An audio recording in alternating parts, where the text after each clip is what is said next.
చేపలు తింటే ఆరోగ్యానికి మంచిదని అందరికీ తెలుసు. అయితే మార్కెట్లో మన కంటికి ఫ్రెష్గా కనిపించే చేపలన్నీ ఆరోగ్యకరం కాదు. చూడ్డానికి చేపల్లానే కనిపిస్తాయి, కానీ వాటిలో నిలువెల్లా విషం. అలాంటి చేపలు తింటే ఆరోగ్యం మటాష్ అంటున్నారు పోలీసులు. హైదరాబాద్ పెద్దాంబర్పేటలో హెచ్ఫాస్ట్ పోలీసులు నిర్వహించిన తనిఖీల్లో భయంకరమైన నిజాలు బయటపడ్డాయి.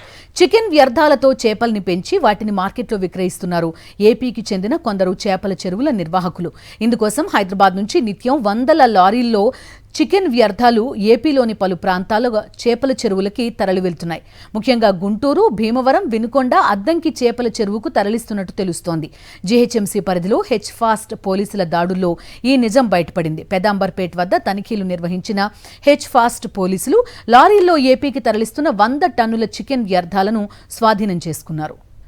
ఈ ముఠా వెనుక ఎవరున్నారు అనే అంశంపై ఫోకస్ పెట్టామంటున్నారు task force DCP Vaibhav Gaikwad.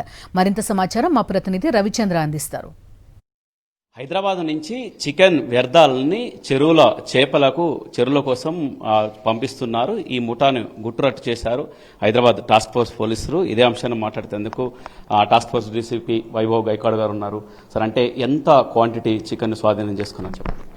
So ఈరోజు మన Hyderabad city police H-first team ఒక విశ్వసనీయ సమాచారం పైన ఈ చికెన్ వేస్ట్ ట్రాన్స్పోర్టేషన్ పైన రేడ్ చేయడం జరిగింది.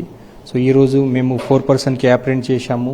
టోటల్ 7 వెహికల్స్ కూడా సీజ్ చేశాము. ఈ దీంట్లో almost 90 to 100 tons of chicken waste material మేము సీజ్ చేశాము. ఈ చికెన్ వేస్ట్ అంటే మన హైదరాబాద్ మహానగరంలో రెగ్యులర్గా చాలా చికెన్ వేస్ట్ జనరేట్ అవుతుంది. ఈ అన్ని మొత్తం చికెన్ వేస్ట్ మెటీరియల్ తర్వాత ఒక జిహెచ్ఎంసీ ఒక గవర్నమెంట్ రెండరింగ్ ప్లాంట్ ఉంది. ఆ ప్లాంట్లో పోవాలి, అక్కడ ప్రాసెస్ చేయాలి. ఆ ప్రాసెస్ చేసిన తర్వాత యాజ్ అ ఫిష్ ఫీడింగ్ కావచ్చు, లేదా డాగ్ ఫీడింగ్, లేదా మన పోల్ట్రీ కోసం యూజ్ చేయొచ్చు. బట్ ఇది కాకుండా కొంతమంది ఏజెంట్ ఈ మధ్యలో డైరెక్ట్గా చికెన్ షాప్ నుంచి ఇది చికెన్ వేస్ట్ మెటీరియల్ పర్చేజ్ చేసి డైరెక్ట్గా అక్కడ ఆంధ్రప్రదేశ్లో ఈ ఫిష్ ట్యాంక్లో పంపించేస్తున్నారు. సో ఇది చాలా ఇల్లీగల్గా ఉంది అండ్ చాలా డేంజరస్ కూడా ఉంది. ఎందుకంటే ఈ chicken waste without any process డైరెక్ట్గా ఫిష్లో ఇస్తే ఆ ఫిష్లో కార్సినోజెనిక్ ఏజెంట్ రావడానికి ఛాన్సెస్ ఉన్నాయి. ఆ ఫిష్ తిని తర్వాత మనకి క్యాన్సర్ లాగా డిసీజ్ కూడా రావడానికి అవకాశం ఉంది.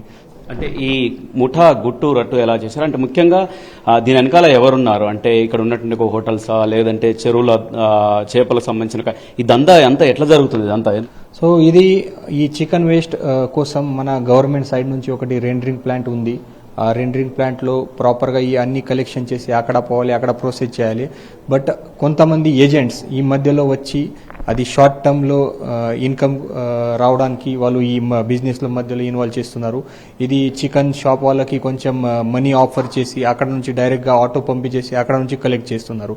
సో మన కూడా ఈ మధ్యలో నోటీస్లో వచ్చిన తర్వాత మేము కూడా సైంటిఫిక్గా అన్ని మొత్తం ఎవిడెన్స్ కలెక్ట్ చేశాము. ఈ నెట్వర్క్ ఎట్లా ఆపరేట్ చేస్తున్నారు, ఇక్కడ పోతున్నారు, అన్ని మొత్తం ఇన్ఫర్మేషన్ కలెక్ట్ చేసిన తర్వాత ఈరోజు మేము రేడ్ చేశాము. ఎంతమందిని అరెస్ట్ చేశారు? వాటిపై ఎలాంటి కేసులు నమోదు చేశారు? ఈరోజు మేము టోటల్ 4 మెంబర్స్ పైన కేసు బుక్ చేస్తున్నాము అండ్ వాళ్ళపైన స్ట్రిక్ట్ యాక్షన్ కూడా చేస్తాము. ఇంకా ఈ బిజినెస్లో ఎవరెవరు ఉన్నారు వాళ్ళకి కూడా ఐడెంటిఫై చేస్తున్నాము. తర్వాత ఈ ట్రాన్స్పోర్టేషన్ ఎట్లా జరుగుతుంది, ఇక్కడ పోతుంది, అది కూడా మేము వెరిఫై చేసి వాళ్ళపైన కూడా యాక్షన్ చేస్తాము. చికెన్ సంబంధించిన వ్యర్థాలని చేపలకు ఆహారంగా పంపిస్తున్నారు. అలాంటి ఆహారం తిన్నటువంటి ఒక చేపలు ఆ తర్వాత మనుషులు తింటే క్యాన్సర్ లాంటి భయంకరమైన వ్యాధులు వచ్చేటువంటి అవకాశం ఉంది. అందుకే గుట్టు రట్టు చేశాం, కేసులు నమోదు చేసి ఈ విధంగా కేసులు నమోదు చేసి ముందుకెళ్తామని చెప్తున్నారు. కెమెరా రంగనాయకులతో రవిచంద్ర, సాక్షి టీవీ, హైదరాబాద్. మరిన్ని అప్డేట్స్ కోసం ఛానల్ ను సబ్స్క్రైబ్ చేయండి. నోటిఫికేషన్స్ కోసం బెల్ ఐకాన్ పై క్లిక్ చేయండి.